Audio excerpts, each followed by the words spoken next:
Persahabatan kancil dan ikan paus. Hai kawan, jumpa lagi.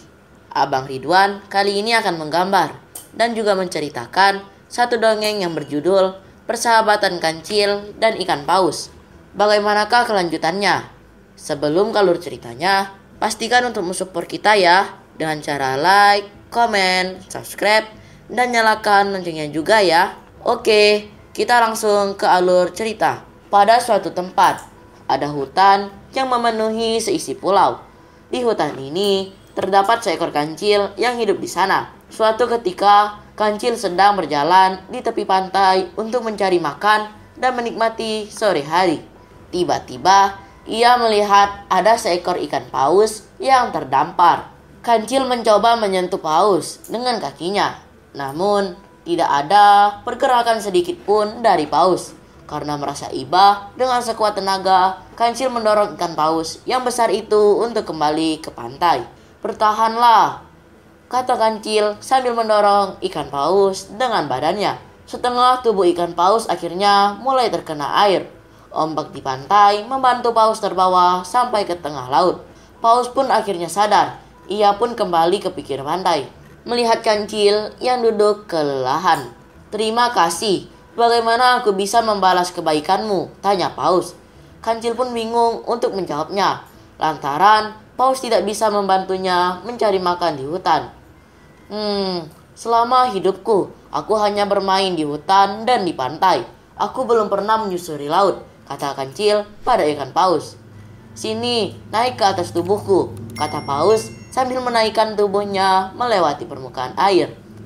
Sejak kejadian itu, paus sering mengajak kancil putar-putar menikmati pemandangan laut yang indah. Kancil sangat gembira karena bisa naik ikan paus dengan mengelilingi laut yang luas. Mereka pun akhirnya menjadi sahabat. Pada suatu saat, kancil menunggu paus di tepi laut. Tapi hingga sore tiba, paus tidak datang. "Kenapa sahabatku tidak datang ya?" tanya kancil dalam hati. Mungkin paus sedang ada urusan penting. Aku pulang saja," kata kancil sambil melangkahkan kaki meninggalkan laut. Ia berharap paus baik-baik saja dan segera mendapatkan kabar darinya. Sementara di istana bawah laut, para paus sedang mengalami musibah. Sang raja paus menderita penyakit aneh dan para prajurit istana sedang berkumpul untuk mencarikan tabib yang bisa menyembuhkan penyakit raja paus. "Apakah mungkin sahabatku kancil bisa membantuku mencarikan tabib untuk raja?" gumam paus dalam hati. Saat itu juga paus pergi menemui kancil di tepi laut. "Di mana si kancil ya? Baiklah, akan kutunggu dia di sini," ucap paus. Matahari pun sudah hampir terbenam dan paus pun menunggu kancil di tepi laut. Akhirnya kancil pun datang. Kancil senang sahabatnya baik-baik saja. "Hai sahabatku, kemarin kamu tidak datang. Ada apa?" tanya kancil. "Iya, kemarin ada masalah besar di istana paus. Maafkan aku karena aku tidak sempat datang menemuimu," jawab paus. "Ada masalah apa di sana?" tanya kancil penasaran. "Sudah lebih 5 hari, Raja Paus sakit aneh. Semua rakyat diperintahkan membantu untuk mencari tabib untuk mengobati penyakit raja. Aku sendiri tidak tahu harus mencari tabib kemana. Apakah kamu bisa membantuku?" tanya paus. "Di hutan ini memang ada tabib yang hebat, tetapi aku tak tahu rumahnya. Sudah lama tabib ini juga tidak pernah terdengar kabar," jawab kancil. Harapan mulai ada di benak paus. Lalu dia memohon kepada kancil, "Tolong aku kancil, carikan rumah tabib itu. Aku harap kamu bisa menolongku," pinta paus dengan memohon. "Baiklah sahabatku, aku akan mencari tahu keberadaan tabib itu. Kasih waktu aku 2 hari ya," kata kancil. "Baiklah kancil, 2 hari lagi aku tunggu kamu di sini ya," jawab paus lalu pergi. Kancil segera pulang ke rumahnya dan mengumpulkan informasi tentang keberadaan tabib itu. Tapi tak ada informasi yang bisa didapatkan kancil tentang tabib itu. Akhirnya kancil berencana untuk melanjutkan pencariannya esok hari. Di pagi hari, kancil masih tertidur. Tiba-tiba seekor rusa datang dan membangunkan kancil. "Hai kancil, ayo bangun," teriak rusa. "Apa-apa rusa? Kau bangunkan aku pagi-pagi sekali. Aku masih mengantuk," kata kancil dengan matanya yang sayu. "Aku membawa kabar gembira untukmu. Bukannya kamu sedang mencari tabib sakti yang lama menghilang?" tanya rusa. "Iya rusa, kamu bisa menunjukkan kepadaku rumahnya sekarang," minta kancil. Aku bisa mengantarmu ke rumah tabib itu. Namun, semua itu ada syaratnya, jawab rusa. Apa syaratnya, rusa? Tanya kancil lagi. Kamu harus memberiku semua persediaan ketimunmu di rumah, jawab rusa. Kancil pun menjadi bingung karena semua persediaan ketimun sudah ia simpan untuk makanannya selama beberapa hari ke depan. Namun, di sisi lain, sahabatnya sedang membutuhkanku pertolongannya. Baiklah rusa, akan kuberikan semua persediaan makananku untukmu. Asal kau antarkan aku ke rumah tabib sakti itu demi sahabatku, jawab kancil. Akhirnya kancil menyerahkan semua persediaan makanannya kepada rusa. Demi menolong sahabatnya, kancil ikhlas.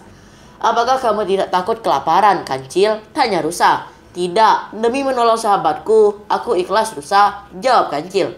Kejadian aneh pun terjadi. Tiba-tiba, seekor rusa tersebut berubah menjadi seekor kakek-kakek. Tanduk rusa yang tebal berubah menjadi tongkat kayu yang sangat indah. Siapa kau? Tanya kancil ketakutan. Aku adalah tabib sakti yang kamu cari. Aku datang untuk menguji kesaktianmu kepada sahabatmu, kata tabib itu. Kancil pun terdiam melihat kakek tua dengan tongkatnya tersebut. Ia sampai tertegun dan tidak bisa berkata apa-apa. Sekarang, ayo kita menemui temanmu Paus. Aku akan menyembuhkan penyakit Raja Paus, kata tabib sakti. Akhirnya, Kancil mengajak tabib sakti menemui Paus. Sayangnya, Kancil tak bisa menemani Paus sampai ke dasar laut. Hanya tabib sakti dan Paus yang berangkat ke istana Paus. Di sana, tabib sakti disambut oleh pembesar istana. Tabib sakti langsung diantar menemui raja yang sedang sakit. Tabib memeriksa penyakit raja, lalu memberikan ramuan obat untuk diminum. Selang beberapa saat kemudian, Raja Paus terbangun dan sembuh dari sakitnya. Seluruh pegawai dan rakyat istana Paus gembira mendengar raja sudah sembuh dari sakitnya. Raja Paus juga sangat berterima kasih kepada tabib sakti dan memberikan hadiah kepada tabib sakti. Siapa yang membawamu ke sini? Tanya Raja Paus pada tabib sakti. Sahabat Paus bernama Kancil yang membawaku ke sini, jawab tabib sakti. Bisakah aku bertemu dengan kancil itu? Tanya Raja Paus kembali. Dengan kesaktiannya, tabib sakti naik ke permukaan air untuk menghampiri kancil. Pegang tongkatku, raja ingin bertemu dengan kau, kata tabib sakti pada kancil yang sedang menunggu di pinggir pantai. Tapi, aku tidak bisa berenang. Pauslah yang selama ini membantuku mengitari lautan, kata kancil yang mundur ketakutan. Percayalah padaku, kata tabib itu. Kancil pun memegang tongkat tersebut dan mampu berenang ke dasar lautan. Meskipun sebenarnya ia tidak bisa berenang dan bernapas di dalam air. Ia pun sampai ke istana Paus. Terima kasih Kancil, karena kebaikanmu aku tetap hidup dan menjaga kerajaan Paus, kata Raja Paus pada Kancil. Raja Paus pun memberikan hadiah pada Kancil. Demikian juga Paus sahabat Kancil, ia diangkat menjadi pengawal kepercayaan di istana Paus. Dan cerita pun selesai. Nah, itulah dongeng Kancil dan ikan Paus. Dari cerita ini kita dapat pengajaran bahwa sahabat sejati selalu hadir untuk saling menolong satu sama lainnya, dan juga tidak akan meninggalkan bila terjadi masalah. Makasih banyak ya kawan-kawan sudah menyimak cerita kita kali ini. Sampai jumpa di kisah dan cerita yang lainnya dalam video menggambar dan bercerita. Terima kasih ya. Bye-bye.